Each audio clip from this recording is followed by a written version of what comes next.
Mr. P.G. Sittenfeld is Assistant Director, the Community Learning Center Institute, Citizens on Patrol member, former Cincinnati Enquirer community columnist, United Way Campaign Division co-chair, a board member of the Free Store Food Bank, Princeton University VA, Oxford University for Graduate Studies, a Marshall Scholarship MA.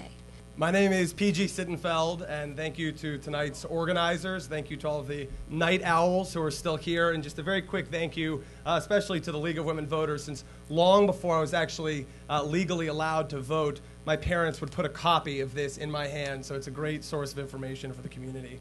We're obviously facing big challenges as a city right now, and my three priorities. First of all, Cincinnati has to get itself out of the constant state of fiscal crisis, and that means making sure that we're using the budget to take care of first things first, safe and clean. If we don't make this a desirable place to live, ensure a standard of safety and a quality of life, we'll see happen in the next decade what we saw happen in the previous decade, where we lost 10% of our city's population. Second, we have to make sure we're maintaining a competitive business environment.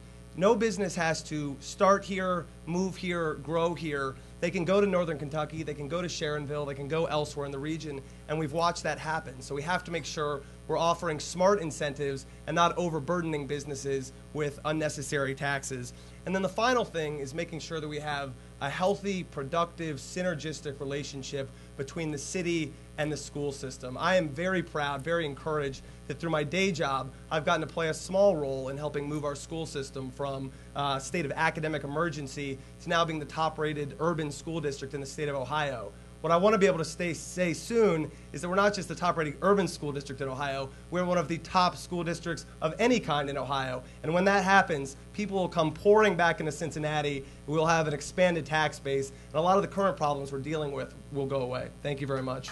As I assume the people in this room have done, I have done a lot of homework and given this deep thought and much consideration. And I'm going to boil this down to 4 facts about how I feel about the streetcar.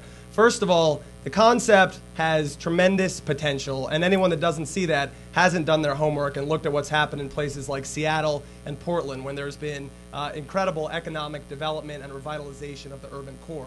Fact 2, we are trying to take this on at a vulnerable time when the city's not delivering on certain basic services already, and after $52 million was pulled from the governor's office, you know, the route and the funding scheme is not what I think a lot of people would like it to believe. Because of fact A, despite fact B, the city administration is moving forward with this project. That is where things are.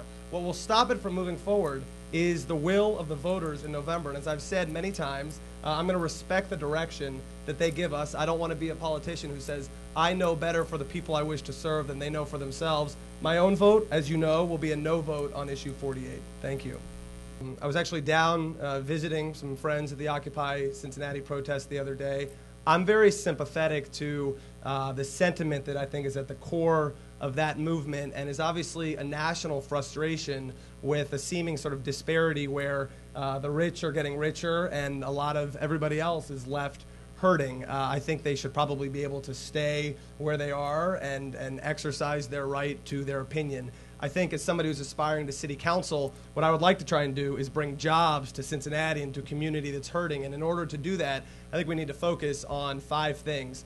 First of all, deliver on basic services. You don't see businesses start up in a neighborhood where the streets are in disrepair or where it's ridden with crime. Second, offer smart sets of incentives. We should be rewarding small businesses the same way we reward our large businesses in terms of the incentives we offer. Third, there's still too much red tape in Cincinnati. I hear from large and small business owners, it's a pain to do business with the city. Fourth, as we do create jobs, make sure we're hitting appropriate inclusion goals and sharing that prosperity. And finally, make sure, again, we support an education system so that we have a ready, educated, qualified workforce. That will alleviate the frustrations of Occupy Cincinnati.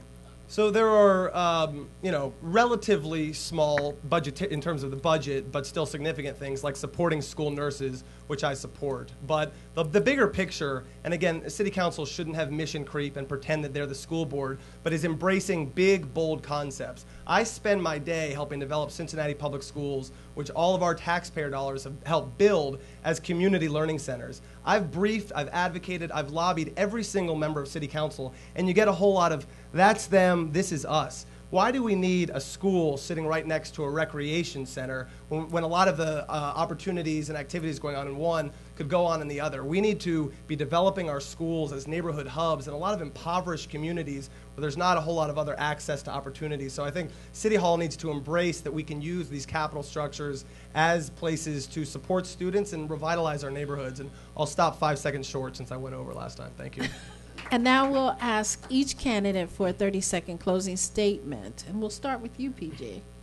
All right, you spend a lot of time as a candidate doing two things. That's saying thank you and asking people for things. So let me first thank all of you again for taking the time to be here tonight. And I want to specifically thank Tamaya Denard and Christy Bryant. Will you raise your hands?